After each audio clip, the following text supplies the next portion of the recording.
Quando você vai ao supermercado, já se perguntou se aquilo que está exposto na prateleira e está escrito na embalagem é realmente o que está comprando? Hoje em dia, é comum nos depararmos com notícias de fraudes em vinhos e outros tipos de bebidas. Para constatar a fraude, existem várias técnicas utilizadas. Entre elas está a espectroscopia de ressonância magnética nuclear, a RMN. Para explicar o funcionamento desse tipo de análise, temos que voltar um pouco e explicar alguns conceitos. Um átomo é formado por prótons, nêutrons e elétrons. No núcleo estão contidos apenas os prótons e os nêutrons. Por sua vez, os elétrons possuem uma propriedade chamada spin, que é a capacidade que ele tem de girar em torno de seu próprio eixo. Alguns núcleos também possuem essa propriedade, que é vetorial, como os núcleos de hidrogênio, carbono e nitrogênio.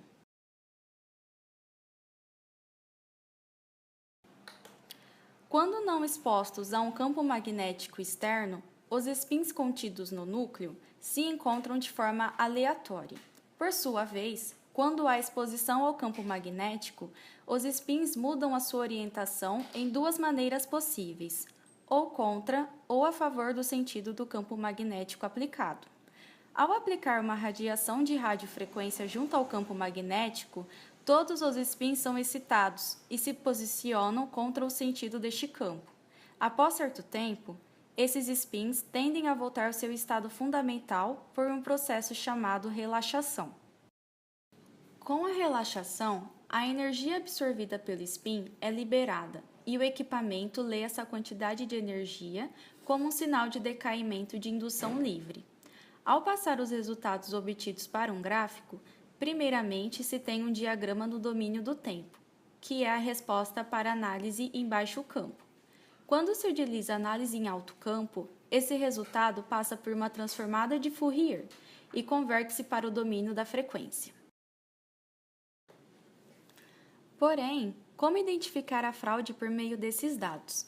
Ao receber a energia do campo magnético, alguns núcleos tendem a absorver mais energia que outros e, assim, terão tempos de relaxações diferentes. Isso acontece por conta da densidade de elétrons da nuvem eletrônica de cada núcleo, que é uma característica particular de cada elemento. Quanto maior a quantidade de elétrons na nuvem eletrônica, menor será a energia recebida pelo núcleo e menor será o tempo de relaxação, em comparação a elementos que receberam mais energia. Esse fenômeno é chamado de blindagem. Por isso, quando um produto é fraudado, ele pode apresentar componentes que possuem blindagem diferente dos componentes característicos da bebida original, e isso mudará o tempo de relaxação da análise. Podemos verificar isso neste exemplo de RMN de baixo campo. Quando a bebida é fraudada, ela possui um tempo de relaxação diferente da bebida não fraudada, por conta de compostos estranhos na composição. Porém, esse tipo de RMN não conseguimos identificar quais compostos estão presentes no produto. Nós só conseguimos identificar que algo está diferente por comparação dos tempos de relaxação. Para saber isso, é necessário fazer uma análise de RMN de alto campo, a qual possui esse tipo de gráfico como resultado chamado espectro. Ou seja, se visualizarmos um espectro de bebida original e compararmos com o da bebida fraudada, vamos perceber a presença de picos que não existam no primeiro espectro, determinando assim a presença de fraude. Outro tipo de fraude se dá por conta do solo de origem da fruta. Identifica-se a fraude de origem por conta da composição de cada solo que é passada à fruta, no caso de vinhos e sucos. Espero que todos tenham entendido e gostado do vídeo. Muito obrigada!